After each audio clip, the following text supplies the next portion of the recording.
Hey there, everybody. Welcome back to Vinyl Talk with Tavis. And I'm Tavis. Today is February the 7th, 2020. It's a Friday, yes. And I came home from work and I received a package. It was waiting for me. I ordered it from Discogs. I've been getting some great records from Discogs. And they've been coming not from the United States.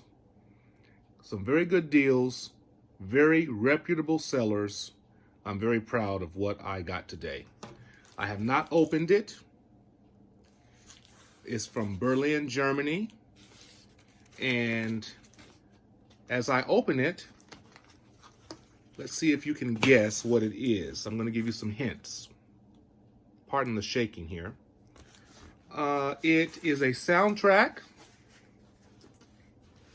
It's from a very, very popular film in 1984. There's lots of dancing going on. I wonder if that gives you some type of clue. It's not Footloose. Very popular dancing that happened in the 80s. Very popular dancing. Some of the dancing, if not all of it, required cardboard, boxes. Do you have a hint now? Does that help you out? It should. Oh, man. If you thought breaking, then you were right. Hey, I'm so excited. Oh my God, I'm so happy. There are some great freaking sellers on Discogs. Man, oh man.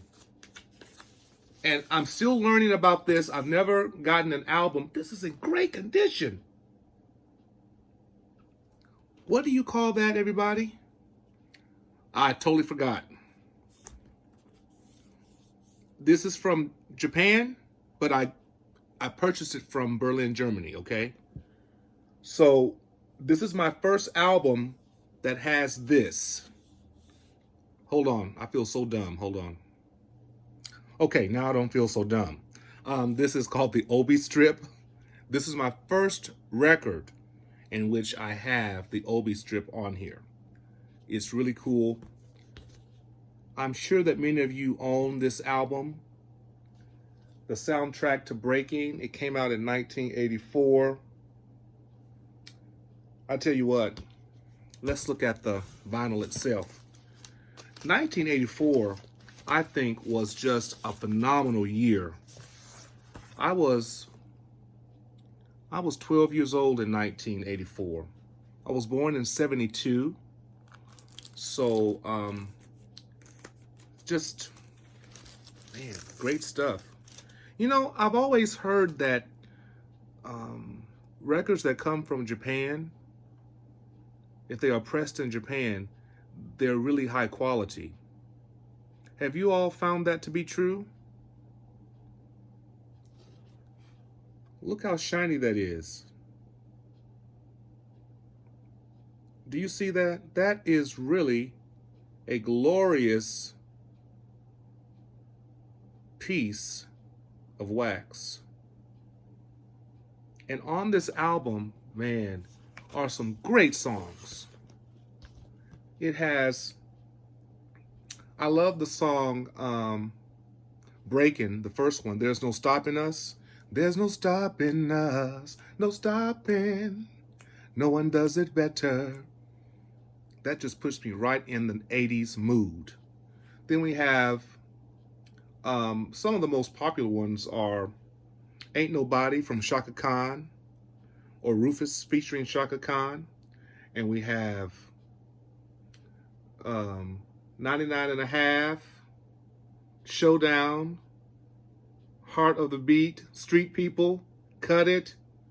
Oh man, I am floored, y'all. I can't wait to play this tonight. And it looks brand new. This is freaking brand new at a perfect, beautiful price, y'all. It was a beautiful price. And just this picture alone takes me back to the 80s. This is pure 80s. And I was just thinking, 1984, what was happening in 1984? Do you remember where you were? If you're my age, or a little bit younger, a little bit older. If you were born in 72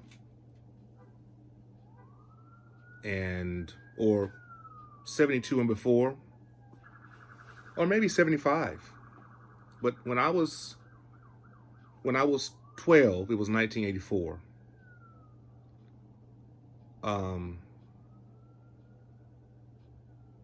Hormones were about to kick in, if not already there.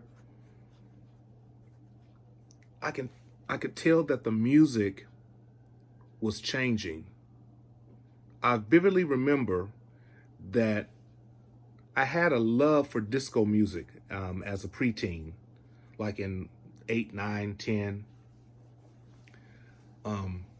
Because I was like 7 or 8 when disco was like at its peak, like 78.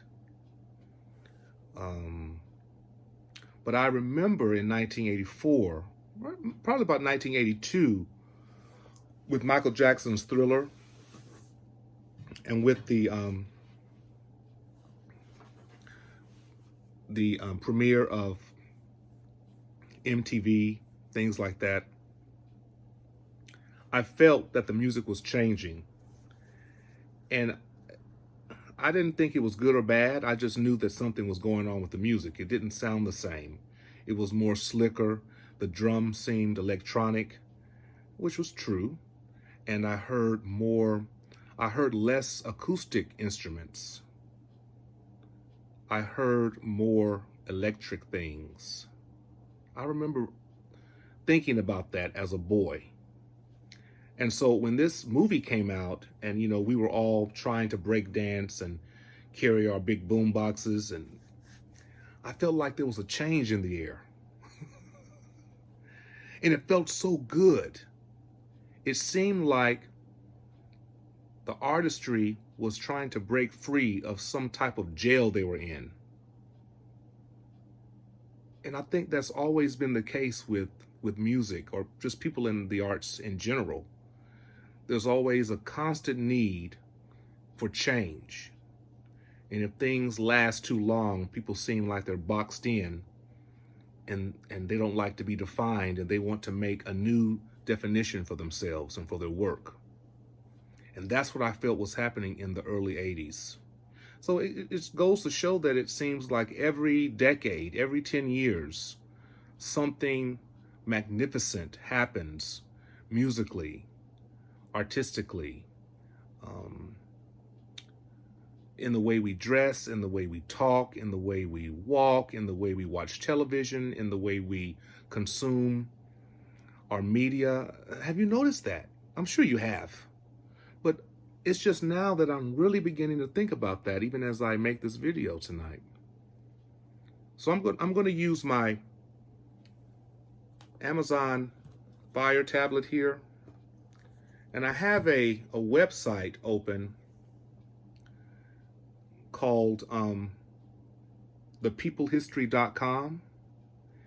And it's telling me, or it's showing me, what happened in 1984. And I'm going to go ahead and tell you that 1984 was one of, if not the best defining years for me musically. I just came to life in 1982, 3, 4, in those early 80 years. It says here that the Apple Macintosh commercial first aired in 1984. This commercial was considered the greatest commercial ever created. I guess we should check that out. Um, Britain and Ireland's top pop musicians gathered in a Notting Hill studio to form Band Aid and recorded the song Do They Know It's Christmas in order to raise money for famine relief in Ethiopia. I remember that well. The United States had its Summer Olympics. I remember that.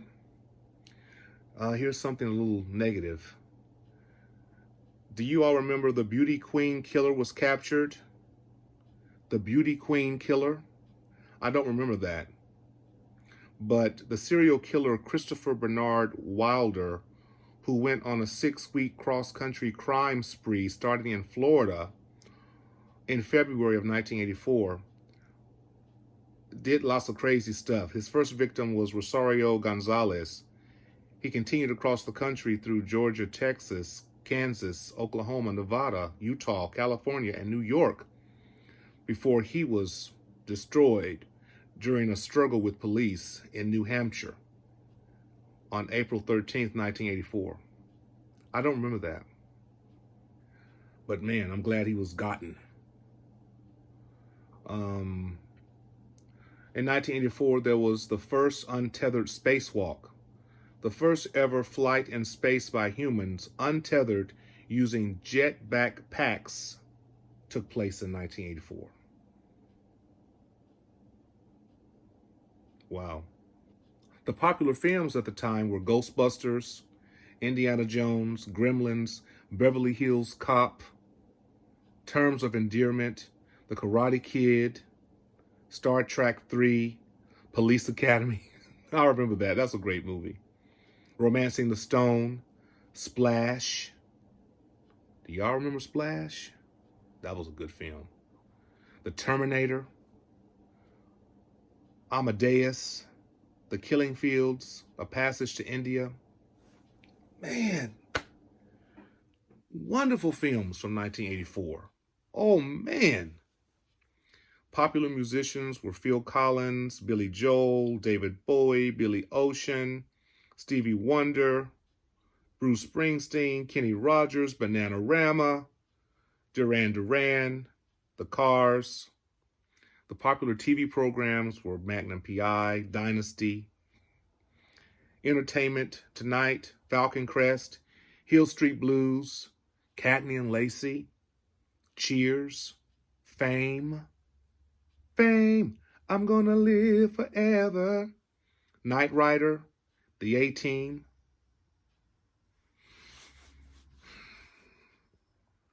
Awesome times.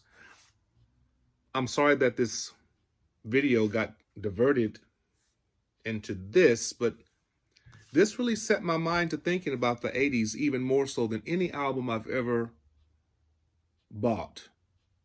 Because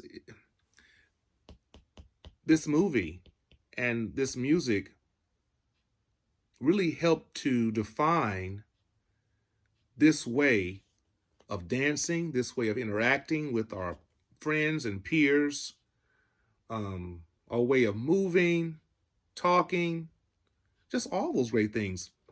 And last thing, I remember being in high school and everyone loved to break dance. Even if you couldn't, you tried.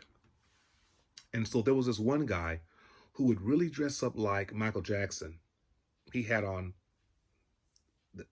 like the big jumpsuits and the coats, and it was even hot. He still dressed up like that. But we would all come to school with our boom boxes, and we'd bring cardboard boxes and flatten them out. And we would dance out there during recess after lunch. And when the bell would ring, it was almost as if we had a student revolt. We did not want to come in. And the principal and the teachers came out and pretty much had to really yell at us to come in because we were having so much fun watching everyone try to dance. We were having dance battles in our school. And this was during middle school. I was in middle school at the time. And we had our own separate place apart from the elementary and the high school buildings. So we were really doing our thing. And I remember over one particular weekend, we came back to school and they had a big meeting with us and said, you cannot bring boom boxes to school. You cannot bring cardboard boxes to school. You cannot dress up crazily the way you were. And they really set the tone for how we should continue or to act after that big revolt we almost had. And we were really upset about that. We could not dance anymore. That really brought a sad tone to at least to the people around me. We felt really bad about it. But we got through it and I graduated high school, so all was well. But it got that bad. Did you all ever have that happen to your school? Where people were breakdancing and they had to stop you all from doing it? The administration had to stop it? And you really feel bad about it afterwards? That's what happened to us. And this was the music we were listening to, or at least some of the music. But I must say that it was a high priority for us in '84. This music was bumping. So I'm so proud to have this. Well, everybody, that's all I wanted to share with you tonight. I just wanted to talk to you about the 80s, 1984 to be exact. One of my favorite years artistically and growing up. Yeah, a very good year. Well, that's all. And as always, with music and with reminiscing, be inspired and stay inspired.